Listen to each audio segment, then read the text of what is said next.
going to be the Yamaha Taste the Bait, is really how our largemouth fishermen have excelled through this tournament, whether it's been Todd Faircloth, Jason Christie, and looking at Alton Jones.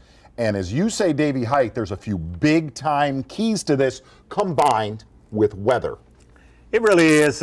What I want to focus primarily on is the weight, the sinker. Most guys are using a tungsten sinker and a creature bait, straight shank hook, but the real key to being able to catch these fish, especially in the summertime, well, I'd say year-round, when you're flipping, is to figure out the weight, the speed of the fall, also what you're trying to punch through determines the weight.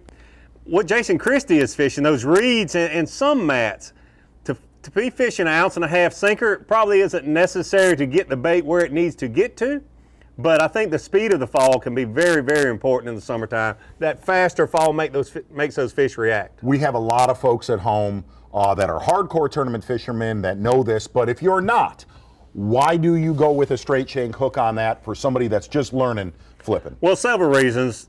Number one, it's a good worm hook or a creature bait hook. The other thing, it comes through the cover a lot better than an offset hook, which you would have that bend that would tend to grab on the grass or that sort of thing. So most guys are using a straight shank hook with a keeper here. A lot of different companies make those now, and I'm sure the different guys, Alton Jones, Todd Faircloth, Jason Christie, they might be using different hooks, but very similar. I'm just about bet they're all using a straight shank with some type of a keeper.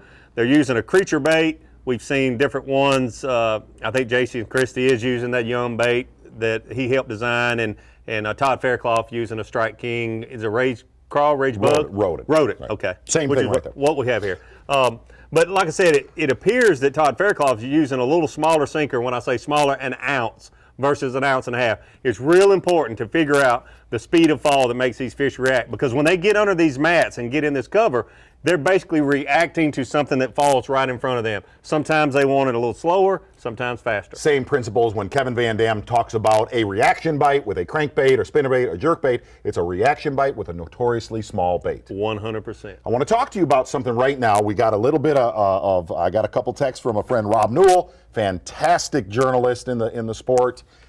And another one from, we talked about it, Tommy LeVictor, who fishes this body of water since he was a teenager. Now, here's something that's interesting is LeVictor, he said, when the wind starts blowing into Jason Christie's patch of reeds, he will knock their lights out, which he has done. He has done.